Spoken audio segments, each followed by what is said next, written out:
I'm a huge Rob Zombie fan. I'm not so sure about you guys. Joe, I know you've seen a handful of Rob Zombie movies. I know you've seen a few of his works and Yeah, I've such. seen. And I I'm sorry. Go on. no, I was gonna say, go for it. What have you seen? I've seen both his Halloween films. I thought the first one's actually really good. I'm not crazy about the second one. I think Devil's Rejects is pretty good.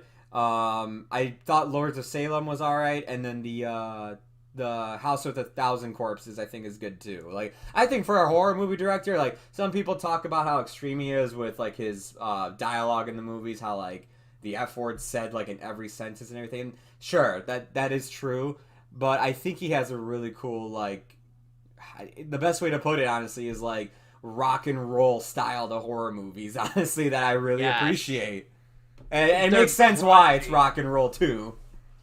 Like I really like Rob Zombie. His movies are grungy, they're dirty, they're sweaty. Like I love that. He just released a new album, and I will say this though before we talk about his next movie. I don't know if you guys ever listen to Rob Zombie's music. I'm not a big metal fan, truthfully, but I love Rob Zombie's music because Rob Zombie's music is littered with like horror movie clips, horror movie references. The guy is very smart and he's very intelligent. The other thing I love about Rob Zombie, I don't know if you guys know this, is how comically long his album titles are. His album titles are outrageous. He just dropped a new one this year. It's pretty good. It's called The Lunar Injection Kool-Aid Eclipse Conspiracy. Nice. Before that, 5 years ago, I listened to this one in college. It was the Electric Warlock Acid Witch Satanic Orgy Celebration Dispenser. And then going all the way back to 2010, there was also Hellbilly Deluxe 2, Noble Jackals, Penny Dreadfuls, and the Systematic Dehumanization of Cool. Like, I would love to sit with the guy and be like, pop quiz, name every one of your album titles completely. Like, I swear to God, he just gets a word generator, but they're great.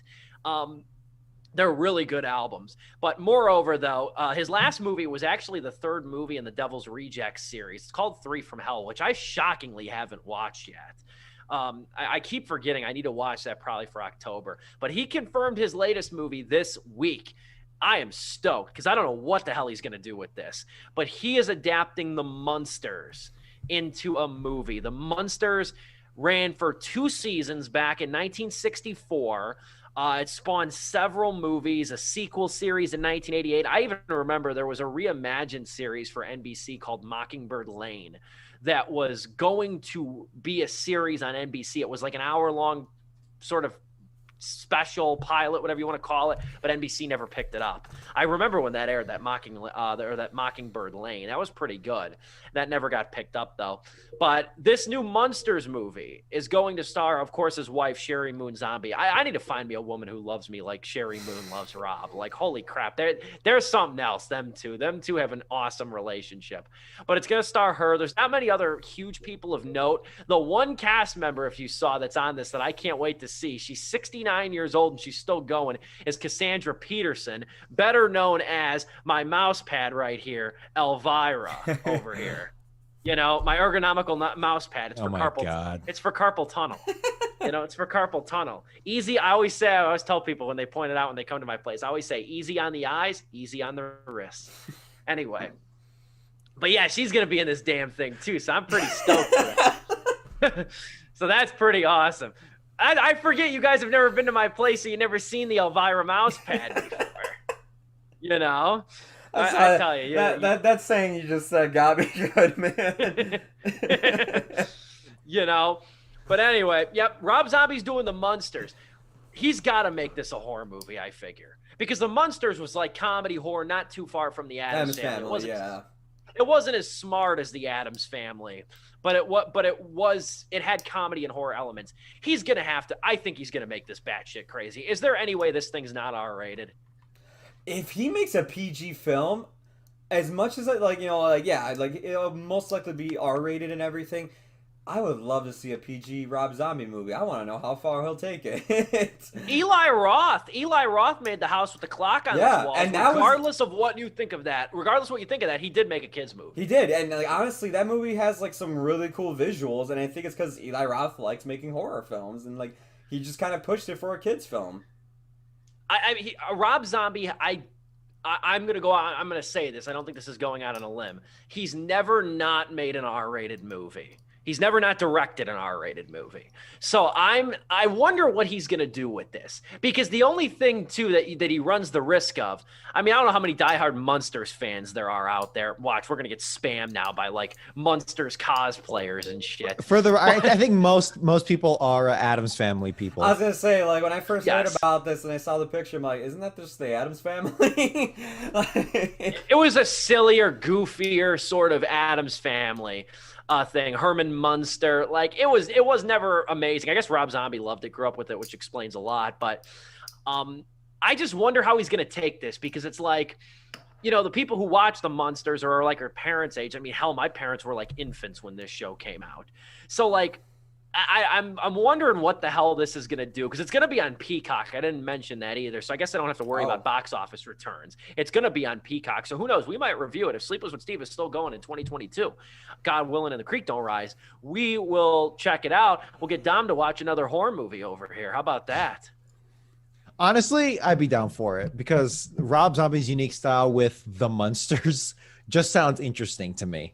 If you're going to give that movie to anyone, it's going to be him. I haven't even I mean, other than the trailer for Werewolf Women of the SS. Like, other than that, I'm not really familiar with Rob Zombie's films, but I know his brand, and I actually kind of am familiar with his style based off of his music and stuff, and just all the people he's influenced. So I'm honestly kind of down for it. Okay, Steve, if you had to recommend, don't think about scariness or whatever. If you had to recommend one Rob Zombie film to me, what would it be?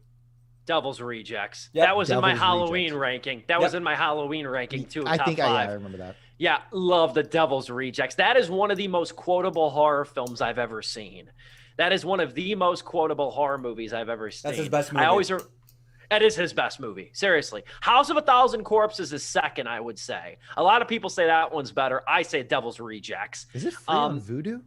I think it's streaming somewhere. It might be on Hulu. I'm not sure. I think it's streaming somewhere though. The Devil's Rejects is so good. It's scary though. I will say that it's legitimately terrifying in some aspects. Ken Furry's in it. You might remember him as Keenan and Kel's dad or Keenan's dad in Keenan and Kel. Keenan's dad, but he was also in Dawn of the Dead, right? He was in Dawn of the Dead too. Yep. You know, he's in it and I love it. He's in it. He says one of the best lines in any horror movie ever. There's no use standing around like stone-foot roosters in a fuck farm. You know, he's so great in that movie. Sid Haig, the legend himself, God rest the dead. Sid Haig is in the Devil's Rejects too. He's in all three of those, that trilogy. Bill Moseley, Sherry Moon is in it, Zombie's wife. Devil's Rejects is so good.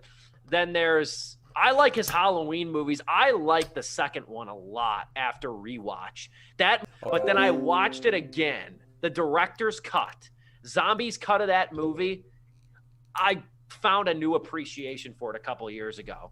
Moody Blues, Nights in White Satin plays a big part in that movie too, and it's so good.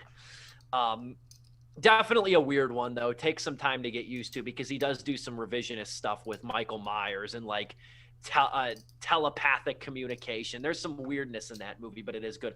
I would say the Devil's Rejects, House of a Thousand Corpses, and his Halloween movie. The first one, because the Halloween movie too, a lot of people didn't like this. I've come to learn, but and Joe remembers this fondly. The first 20 minutes of Halloween show Michael Myers' childhood, his traumatic childhood, and it's really it's raw. It's rough. I saw that movie.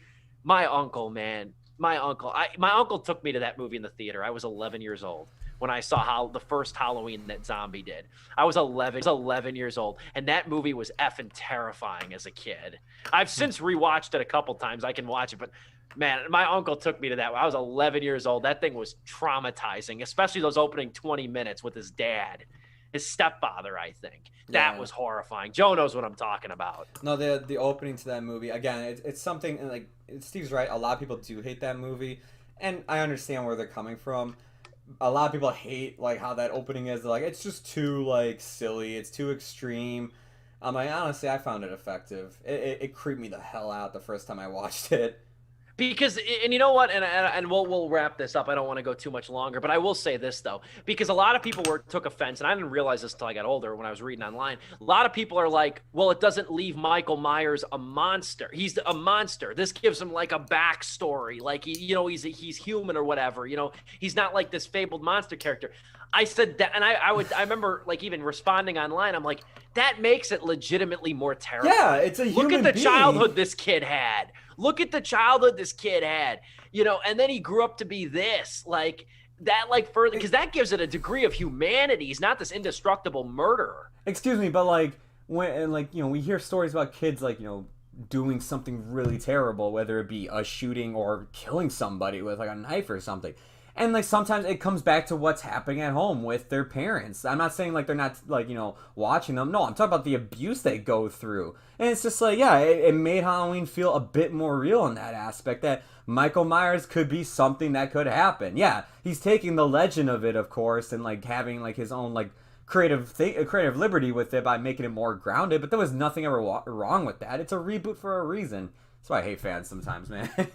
Thank you. Yeah, thank you for that rant, because people need to be told. I mean, Jesus Christ, look at Dahmer. That's what it kind of was. It was kind of like the echo of Jeffrey Dahmer in some ways. You know what? That's a good comparison. That's the only good comparison to Jeffrey Dahmer I will ever say, but that's a good comparison.